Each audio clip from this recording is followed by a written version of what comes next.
Hello everybody, welcome back. My name is Mr. Rader and this is the third video in a three-part series on how to conduct legal research on Google Scholar.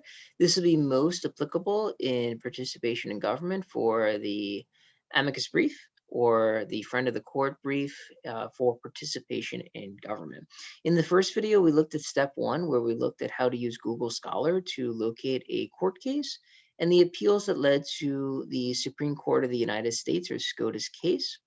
In the second video, we looked at how to skim through each case and how to identify relevant rights, arguments, and precedent. And we'll do a brief review of that before we dive into step three, which is how to locate other federal cases that resolve similar questions. So when looking through our legal research organizer, right, we're going to want to be very, very clear with how we cite our information, including links to Google Scholar so that we refer back to them.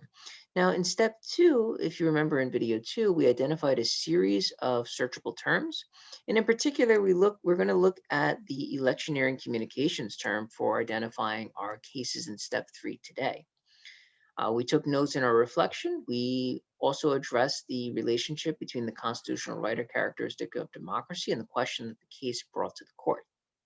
So in step three, we identified two cases, McConnell versus the Federal Election Commission, Supreme Court of the United States, 2003.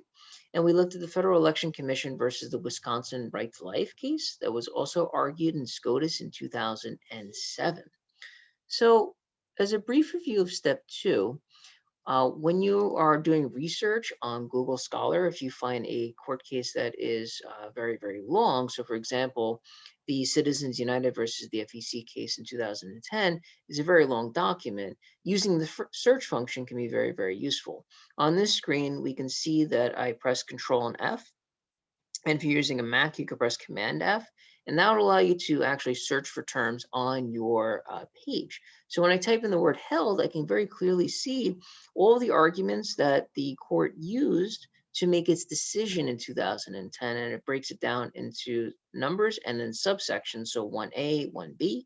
And we could scroll through and see additional court cases that the Supreme Court used to make its case.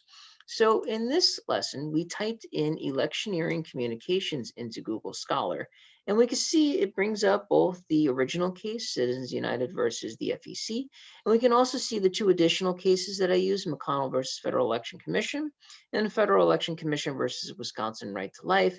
And we can see additional cases as well. We see Buckley versus Vallejo, which is an older case back in 1976. We see North Carolina Right to Life versus Leak, and so on and so on and so forth. So when we look at the McConnell case, again, what we're going to want to do is be very, very clear in terms of understanding the court in which it was argued, which was in the Supreme Court of the United States. And we can see that it was appealed from the U.S. District Court for the District of Columbia. And then when we look at the other case, which was the Federal Election Commission versus the Wisconsin Right to Life, and we can see that it was argued in the Court of the United States, the Supreme Court. Again, we can see all the attorneys who were present in terms of arguing the case, and again, looking at the legal precedents for how the case made its way into the Supreme Court. And we can see in this case from 2007, in the very beginning, they're citing the 2003 case in McConnell versus Federal Election Commission, looking specifically at Section 203 in US law and relating it specifically to the First Amendment. But again, part three only requires that we identify other federal cases. Your teacher may ask you to take additional notes for step three so that you have more information as you're putting together your own amicus brief, where you would be citing evidence from past cases. And that's really what we're going to look at again in this step three video, really thinking about how we can use previous cases to better understand why a particular case made its way to the Supreme Court. All right, so that'll do it for today's video. Stay tuned for our next video in the series. Have a great day, everybody.